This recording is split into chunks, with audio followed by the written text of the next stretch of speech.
डिग्र्या जवळ असून सुखात खाल्लं असतं बसून 32 डिग्र्या जवळ असून सुखात खाल्लं असतं बसून तिळा एवढाही डाग नाही दिसला स्वार्थाचा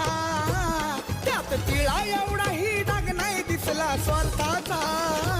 वर्गाबाहेर बसणारा भीम माझा झाला मालक भारताचा वर्गाबाहेर बसणारा भीम माझा झाला मालक भारताचा